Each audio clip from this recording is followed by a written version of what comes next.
We have issues with corruption. We have issues with crime. We have perpetual issues with poverty and homelessness here in Pueblo City. There's a piss poor democracy here. Turnout rate doesn't, very rarely does it break the 50% threshold.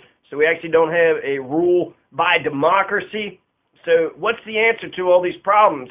You know, the strange mayor, the strong mayor people, what they think that the solution is you got to take the legislative power and strip it away so they can't fire the chief executive so the strong mayor can have all the power. Then they want to make sure that the judiciary is obedient to the strong mayor. They want to create a department of purchases and supplies. That's what's necessary. That's what's needed here, a department of purchases and supplies. That's going to solve the poverty. If we just had a department of supplies, then to solve our institutional structural issues, what strong mayor proposes to change is the mayor's cabinet. They're going to give you a mayor's cabinet. You're going to get an aviation department that is only governed by ordinance, not just resolution. These solutions are going to solve the homelessness and the poverty, and it's going to bring so many jobs. How are we going to get jobs here? Well, let's make sure the aviation department isn't just being run by resolution anymore. And let's make sure that the Department of Purchases and Supplies is making sure that all the departments has as many supplies as they could possibly want, as they could possibly need. How can a government run without supplies? And then let's have unlimited non-consecutive terms. Let's have unlimited non-consecutive terms. If you run back-to-back and you get 2 terms in a row, you're out. But if you skip a term, you can be mayor for life. Not only are those the deep analysis changes that I was able to pull out, but there was another one, the greater protections for city employees who injure the public. That is what is necessary. Section 6-4, the Law and Finance-Mafia Protection Law. So now members of the finance department, if within the course of their duties injure you, they have greater protections. They have greater protections. Check it out. Section 6-4. City employees who injure the public now have greater protections. How does that help anybody? How does that help the poor? How does that help any goddamn thing whatsoever? And then Section 3-14, the strong mayor can't even sign the city's checks like the city manager currently does.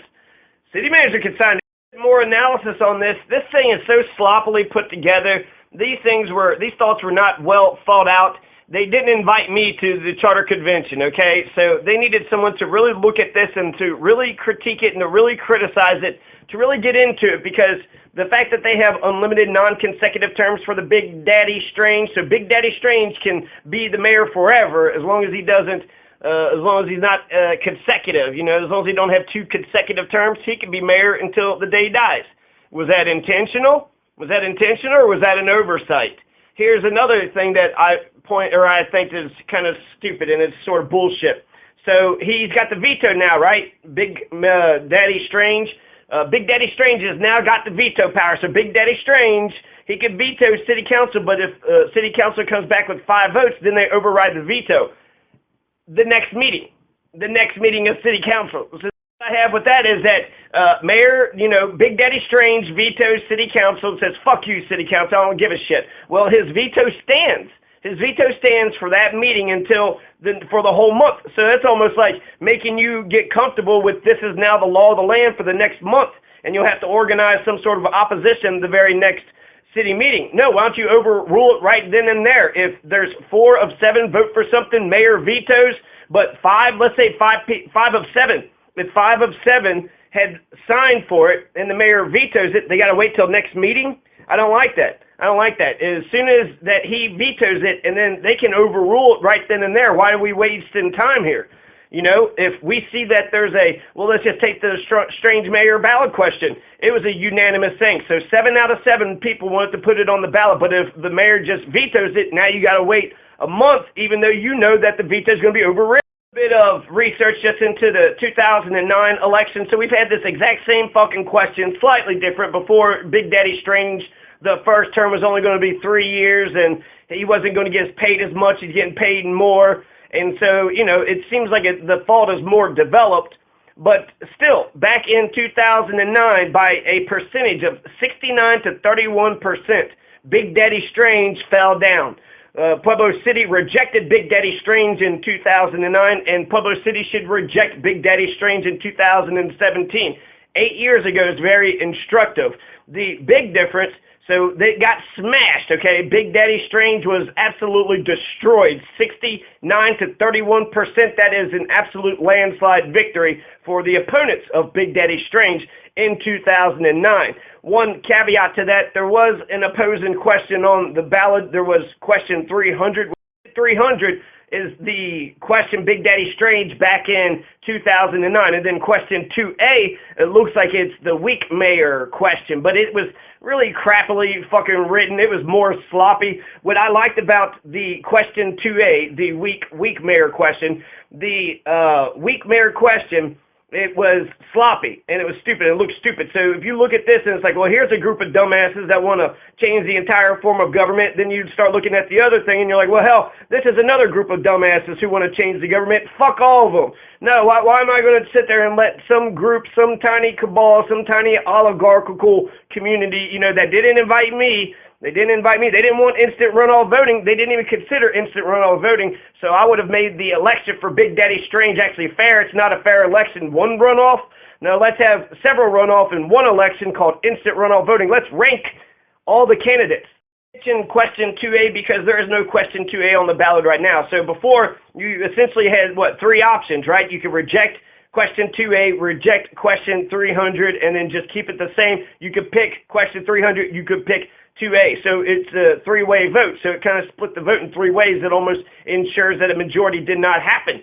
So there's no opposing ballot initiative on the ballot. They spent like a shit ton of money to smash this thing. And there was even the leader of the municipal cities came down and he said that the trend isn't towards mayors, but it's mayors towards city managers. So the progressive trend right now in America isn't to go backwards to a mayoral system, but it's to get the same system that Pueblo has had since 1950. 54 is the charter, but we had city managers in 1950 with John Oliver Hall, right? Every true blue Puebloan knows John Oliver Hall. The first city mayor of Pueblo City was James Rice. We've actually had 22 mayors, and it was an absolute disaster. We had 3 Great Depressions under them, and then they were ineffectual. They're essentially just puppets to the railroad industry, to the capitalist class, and they let the capitalist class run roughshod on all the rest of us.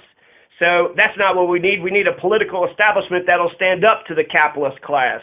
It's interesting to see that both Ray Aguilera and Larry Atencio were opposed to the Big Daddy Strange in 2009. In 2009, Larry Atencio and Ray Aguilera, they were 100% opposed to Big Daddy Strange, and they were vocal about it. So Ray Aguilera, once it found out that the question had failed, he said that he likes that the city government is nonpartisan. It's a nonpartisan, event. It's not Republicans, Democrats. There's none of that talk. It's just what are the problems, what are the solutions. A guy named Roger Gomez, he was big in pushing for this in 2009, and Roger Gomez said this entire thing started out as a college project. So a college project, that could turn into a good thing, but all of this is a college project? Yeah, that's exactly what it looks like, a fucking college project. Big Daddy Strange is just a big fucking college project. Is that what Pueblo City wants on top of them? A college project? Why don't we get some fucking professionals? Let's get some, we have a professional government right now. Why are we going to go backwards? The progressives in 1911 and 1954 blessed Pueblo City with this progressive revolutionary charter. We have home rule status. We got autonomous home rule status. And we're allowing them to change the executive, legislative, judicial. They're completely overhauling the government. They are changing our form of government completely. Aguilera did say that the city will need a strong mayor at some future date, and then they'll think differently about funding nonprofit organizations, helping the poor out. But essentially, Ray Aguilera was putting all this on District Attorney Bill Thibault, T-H-I-E-B-A-U-T, Thibault, I don't know, Bill. So District Attorney Bill. And he was the architect. Bill was the architect of the plan to give this strong mayor in 2009. Now, Ray Aguilera says, this is confusing, but maybe we could sort this out. He says, I truly believe that it was over the Dave Galley firing, over bringing the now President Barack Obama here last year.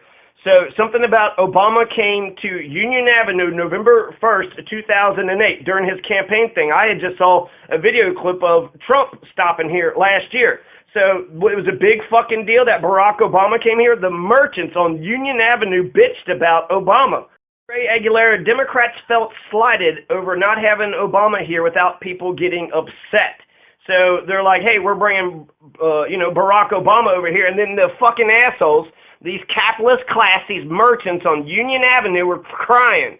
What, they don't want a black man coming here? What the fuck would, it's a candidate. It's a presidential candidate, one of the main ones who became a fucking president. It's almost like the fucking Republican conservative assholes, these merchants on Union Avenue were like saying, hey, we don't want to have any influence in the government whatsoever. And I bet you these same fucking Union Avenue merchants didn't bitch when Donald Trump showed up here last year.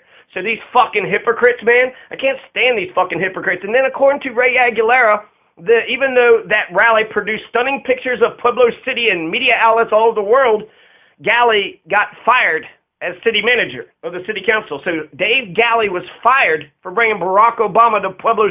Absolutely pisses me right the fuck off. That pisses me right the fuck off. A city manager is going to get fired over something completely fucking political. So it can be political if you're trying to get partisan politics into the mayoral's race. That's what the advocates are trying to do, right? We need more partisan politics. Now, the Galley got dismissed as city manager by the city council, what is that, 2008, 2009?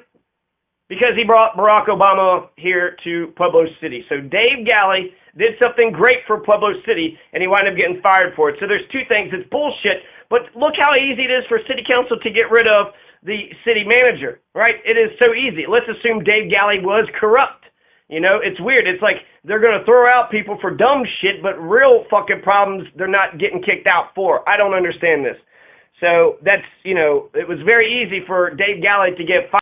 Gomez, he talks a little smack about Ray Aguilera, and he says that Ray Aguilera got sucked in by the developers and certain elements of this town who take advantage of the fringe neighborhoods.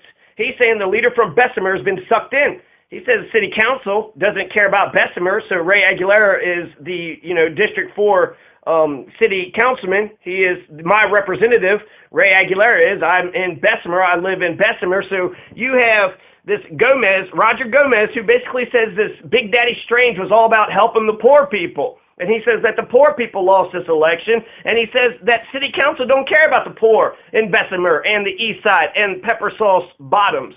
He said that the poor, lost because of this. Aguilera said that Bessemer has never looked better, but he saw photos of it when it was underwater.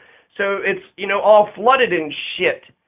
Now, the poor people lost this election. Their infrastructure is crumbling. The community development block grant money and tax increment financing money is being mishandled. This is Gomez. Talking about Ray Aguilera. And so, they both seem to have some interesting points there. Why are the poor neighborhoods, being left behind? I don't think Big Daddy Strange is going to solve any of that whatsoever, especially if you're going to allow city employees to attack the public. They have greater protections now, right? The city employees, if you get attacked by a city employee who's in the course of their duty, so the Finance-Mafia, right? So the Finance-Mafia is trying to get some information and you're blocking their way, well, they're just going to push right past you. And if you happen to get injured, well, you got to write a letter. You got to write a letter to the city and you got to do it all, according to the laws of the state of Colorado. They added that section. To section 6-4. 6-4. The Mafia Tencio, he says that he doesn't think that a mayor would ever be elected from his part of town. They would get elected from the more affluent areas. So this is actually saying this would be bad for the poor. This is bad for the poor because the poor can't finance a mayoral campaign. The poor can't finance, their fucking person, the people's champion. The person who's going to get the most exposure, right? A rich person can have no ideas, or maybe one fucking idea, put $1 million behind it, the entire fucking city knows about it. But a genius, revolutionary, who talks to himself in the middle, of the morning, on camera, he could have 100 fucking great ideas, multi-million-dollar ideas that would pull Pueblo City out of a ditch and get us on the right track and not get hardly any attention. So be mindful of that. So that's what Atencio was sitting there saying, that, the mayors aren't going to come from the poor neighborhood. Thing that Larry Atencio and Ray Aguilera were opposed to it in 2009, but they were the ones that put this ballot question on the ballot. And I think Larry Atencio is in Florida. I haven't heard them, they put it on the ballot. So if they were against it, I think that they would have. Why unanimously put something on the ballot, right? Be the one person who votes against it and then give your reason, and now you got your headline. So I just don't like how it's a total slam dunk. It's almost like they're just like, fuck it, we can't fight anymore. Just let them change the government. They've been bugging us about this for years. So the director of the Colorado Municipal League, Sam Mamet, I mentioned this in the beginning, but that's who it was, the Colorado Municipal League director, Sam Mamet. He said that the trend is going from mayors to city managers. So that's the progressive direction, right? We're going backwards. We're going to a good old boys network. Also, very few fucking mayors. People want to sit there and say we need to be a mayor. Why? So we can be like fucking Denver? I don't want to be like fucking Denver, right? Aren't we like, the charm of Pueblo City is that it's got a small town feel. This is the biggest small town in the world.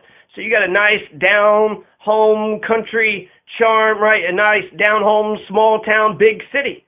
Nice down home country charm small town big city is Pueblo City. That's what we got right here. So we want to hurry up and do things like Denver. I believe in consolidation because it's a good fucking idea. But no, I don't want to hurry up and just do things because Denver's doing them. If Denver jumped off a bridge, Pueblo, would you jump off too? Compared to the amount of money, the governor of Colorado only makes $90,000 per year. He makes less than the city manager does right now. It's really incredible because compared to the Pueblo County Sheriff, and this is all 2009 numbers, but the Pueblo County Sheriff, he gets six figures, $111,100. So he's getting six figures. The district attorney is getting six figures, $105,541.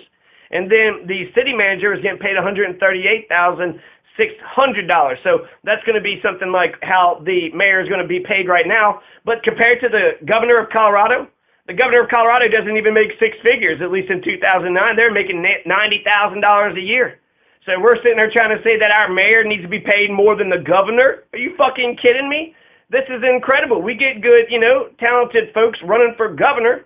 So talented folks would run for governor and they only make $90,000 a year. I'm sure we could get a good mayor in there without having to pay them $150,000. And then look at all these other ones. Six figures for the sheriff and the district attorney.